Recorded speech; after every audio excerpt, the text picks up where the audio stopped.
আসসালামু আলাইকুম। কেমন আছেন? কেমন যাচ্ছে আপনাদের রোজা? নিশ্চয়ই খুব ভালোভাবে রোজা রাখতে পারছেন। আমি সেটাই আশা করি। কারণ বছরে মুসলমানদের জন্য বছরে একবার এই আশীর্বাদ রোজা আমাদের জন্য আসে। আমি উম রান্নার আগে একটুখানি কিছু কথা বলি যে আল্লাহ কত মেহেরবান।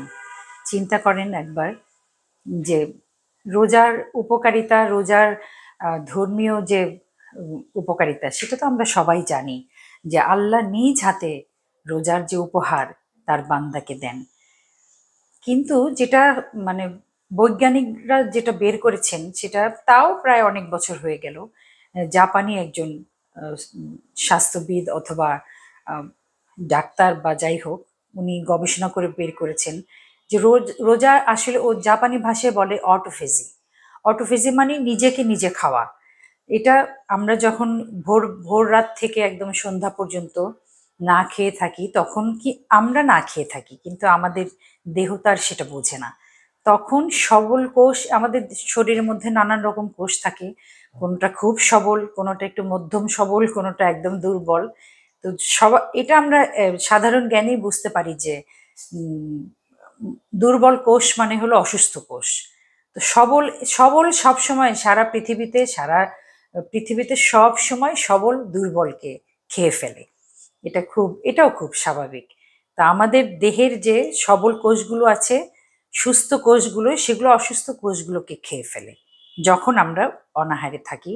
যখন আমরা অনাহারে থাকি, আহ, অনেকক্ষণ না খেয়ে থাকি, একদম পানিও খাই না, তখন আমাদের ওই কোষগুলো একটা কোষ আর একটা কোষে, তার মানে কি দাঁড়ালো দেখেন, আমার গায়ে কাটা দাঁড়িয়ে যাচ্ছে। তার মানে দাঁড়ালো যে রোজা রাখলে আমাদের ভিতর যে কিছু অসুখ বিসুখ, সবারই কিছু না কিছু, যত ভেজাল খাই আমরা এখন, আহ, তারপরে নিয়ম মতো চলি না, নিয়ম মতো ঘুমাই না, তো সেখানে আমাদের দুর্বল কোষগুলোকে সুস্থ সবল কোষগুলো দুর্বল কোষগুলোকে খেয়ে ফেলে। তো রোজাতে এটা এটা এই থিওরি থেকেই আসলে অটোফেজি নামটা এসেছে।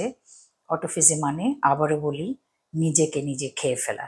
তো ওরা নিজেরাই নিজেকে খেয়ে ফেলে, তাহলে বাকি থাকলো সব সবল কোষ। তার মানে রোজা 1 মাস রোজা রাখলে আমাদের যে মানে ওভাররোলিং যেটা, নিজেকে নিজে সুস্থ করে ফেলা, সেই সারা বছরে একবার একটা সুযোগ পেয়ে যাই। বছরে তো একবার আসলে নিজের শরীরকে যেরকম এক্সিকিউটিভ চেক আপ করে, সেরকম একটা চেক আপের মতো একটা হয়ে যায়, অটোমেটিক হয়ে যায়। তো দেখেন, চিন্তা করেন যে স্বাস্থ্যগত দিক থেকেও আমাদের রোজা কতটা উপকারী। যাই হোক, অনেক লম্বা কথা বললাম। আমি একটুখানি এটা চিকেন, এটা ব্রয়লার চিকেন, এটা দিয়ে একটা কাবাব বানাবো। এখানে যা যা আছে দেখিয়ে দিচ্ছি।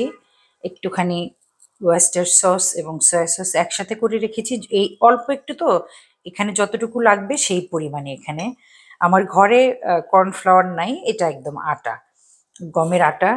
এটা ক্যাপসিকাম, পেঁয়াজ, লবণ, গুঁড়ামরিচ, কাঁচামরিচ, আর একটুখানি গোলমরিচ। আমি আজকে অনেক দিন পর এক চান্সে গোলমরিচকে গোলমরিচ বলি নাই। আমার এটা একদম ভুল। আসলে যখন ছোটবেলায় শিখেছি তখন ভুল শিখেছি, যার জন্য ওইটাই মনের মধ্যে গেঁথে আছে। গোলমরিচকে গোলমরিচ বলি।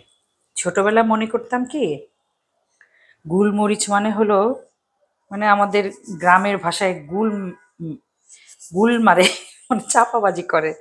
তো মনে করতাম ওরকম কিছু একটা, এই মরিচটা হয়তো চাপাবাজি করে। ছোটদের মন কত রকম। আসলে ছোট শুধু ছোট না, আমি বড় বেলায়ও আসলে মানে বড় হইনি। কি করার আছে বলেন, সবাই তো আর বড় হয় না। আমি মনে হয় বুড়া হয়ে যাব, তাও বড় হব না। আমার এটাই ইচ্ছা। আমি এখন এটা মেখে নিচ্ছি। চিকেন মধ্যে দিয়ে নিচ্ছি ক্যাপসিকাম। এটা একটু লাল ক্যাপসিকাম হলে খুব ভালো হতো, ভালো দেখাতো।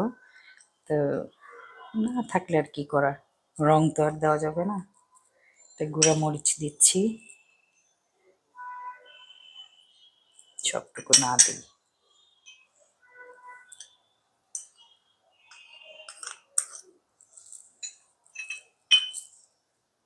কাঁচামরিচটা যথারীতি পরে দিব, এখন আমি এটা মেখে নিচ্ছি।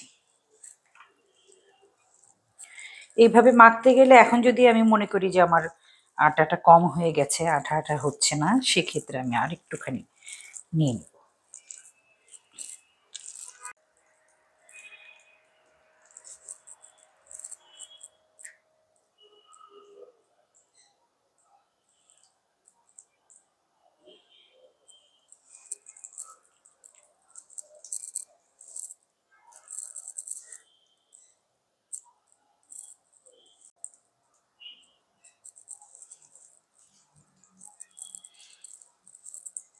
যতটুকু আটা নিয়েছিলাম ওটাই হয়ে গেছে।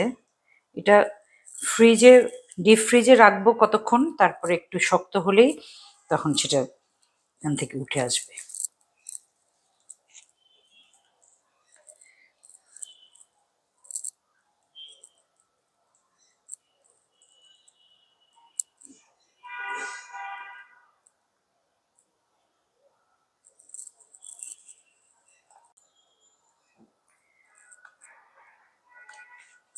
এটা এভাবেই বানিয়ে রেখে দিলে একদম অনেক দিন রেখে খাওয়া যাবে। অবশ্যই ফুড গ্রেডের বাটিতে, বক্সে ভরে রাখতে হবে। আর এটা ইচ্ছা করলে আমার মনে হয় এরকম আরেকটু চ্যাপ্টা করে বানালে বার্গারের প্যাটি হতে পারে। তারপরে স্কুলে বাচ্চাদের টিফিন দেয়া যেতে পারে। খুবই সহজপাচ্য উপাদেয় একটা খাবার এবং খুব সহজ।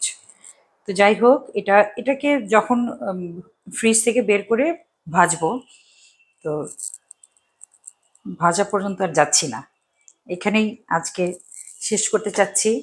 সেই ফাঁকে আবার বলি যে নিয়ম করে রোজা রাখবেন, এবং রোজায়, রোজায় না আসলে, রোজায় অভ্যাসটা খুব দাঁড় করানো উচিত। রোজায় সারা মাস একটা কাজের অভ্যাস করলে সেটা পরেও থেকে যায়।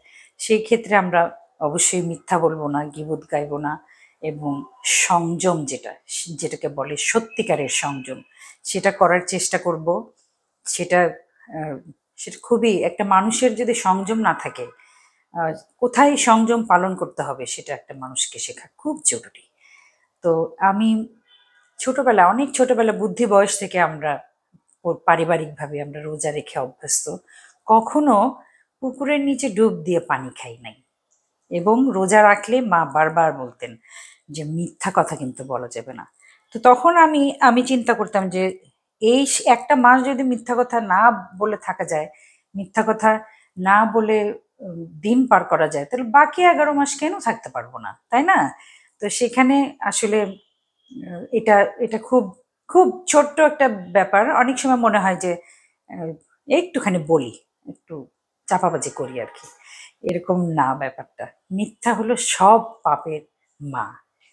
তো সেখানে আমরা আহ, মিথ্যা না বলি, কি হয়? মিথ্যা না বললে জীবন অনেক সহজ হয়ে যায়। একজন মিথ্যাবাদীর জন্য জীবন খুবই যন্ত্রণাদায়ক। তো যাই হোক, আমাদের সবার জীবন একদম ফুলের মতো সুন্দর, পবিত্র এবং সুগন্ধময় হয়ে উঠুক, সেই কামনা করি। আল্লাহ আপনাদের সবাইকে ভালো রাখুক। আমার জন্য এবং আমার পরিবারের জন্য দোয়া করবেন। আসসালামু আলাইকুম।